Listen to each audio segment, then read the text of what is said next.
Hi అండి, namaste. Welcome to my channel Sala heaven. మా అత్తగారు నిన్న వచ్చారండి. చూడండి ఏమేమి తెచ్చారు.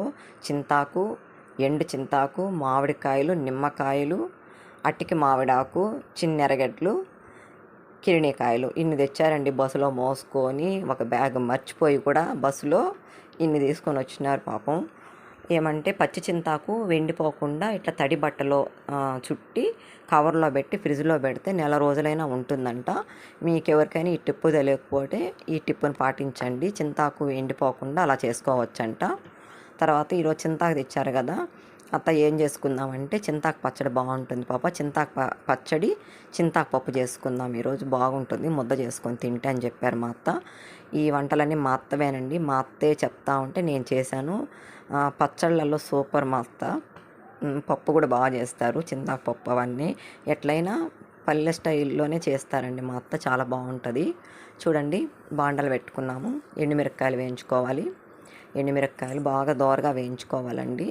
రోట్లో దంచుకుందాం పచ్చడి, మిక్సీలో వద్దులే అన్నపట సరేలే అని చెప్పాను. తర్వాత ధనియాలు, కొంచెం జీలకర్ర, శనక్కాయ పప్పు బాగా ఇవి కూడా వేయించుకోవాలండి. ఫస్ట్ శనక్కాయ పప్పు వేయించుకుందాము. శనక్కాయ పప్పు బాగా రోస్ట్గా వేయించుకోవాలండి, ఎక్కువ మాడిపోకూడదు, మరి పచ్చిగా ఉండకూడదు, పక్కన ఉంచుకోవాలి. తర్వాత ధనియాలు ఒక 2 స్పూన్లు వేసుకోండి. ఇది కూడా బాగా సిమ్లోనే వేయించుకుంటే బాగుంటుంది, ఎక్కువ హైలో పెడితే మాడిపోతుంది కదండి. అందుకు కొంచెం జీలకర్ర వేసుకోవాలి. జీలకర్ర ధనియాలు కొంచెం వేగాక అప్పుడు నువ్వులు వేద్దామండి. నువ్వులు వేస్తే టేస్ట్ ఉంటుందని చెప్పారు మా అత్త. అందుకు కొంచెం నువ్వులు మధ్యలో వేసానండి బాగా, అంటే ఫస్ట్ అవి కొంచెం వేగాక వేద్దామని వేస్తున్నాను, ఎందుకంటే మాడిపోతుంది కదా నువ్వులు ముందుగానే వేయించితే. తర్వాత కొంచెం వేగాక బాగా అన్నీ కలిపి బాగా వేయించుకోవాలండి. ఎప్పటికైనా పల్లెటూరు స్టైల్లో పల్లె వంటలు చాలా రుచిగా ఉంటాయండి. మా అత్త ఎప్పుడు చేసినా బాగా టేస్ట్గా చేస్తుంది. చూడండి మళ్ళీ చింతాకు బాగా ఫ్రై చేసుకున్నాము, పచ్చివాసన పోయినంత వరకు బాగా మగ్గిపోయిన తర్వాత ఇలా దంచుతూ ఉండాలి. చూడండి మా అత్త, నేను వీడియో షూట్ చేస్తూ ఉన్నాను.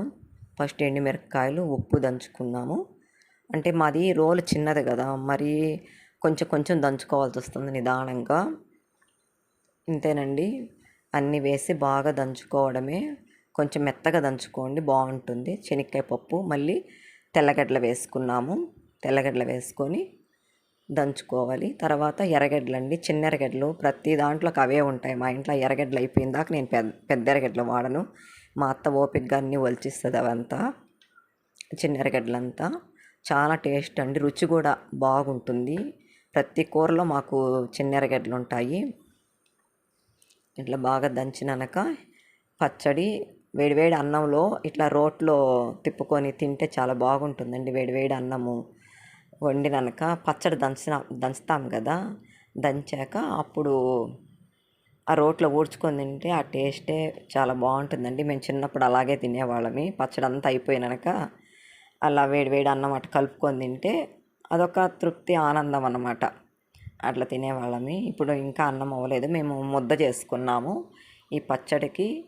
మళ్ళీ చూడండి ఎర్రగడ్డలు ఇట్లా అంతే చిన్న చిన్నవి బాగుంటాయి, ఎక్కువ దంచకుండా కచ్చా పచ్చగా దంచుకోవడమేనండి.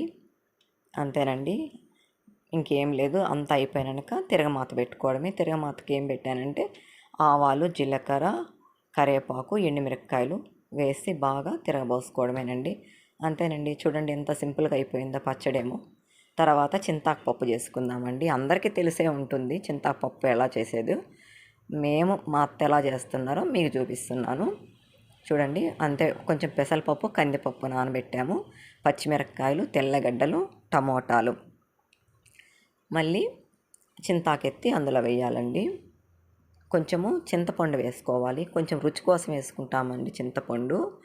ఏమంత పులుపు ఏమి లేదు ఆకు, ఎందుకంటే లేతగా ఉంది కదా, అందుకు అంత పులుపు ఏమి లేదు, టేస్ట్ బాగుంటుంది. అందుకోసం పసుపు వేసుకోవాలి, కొంచెము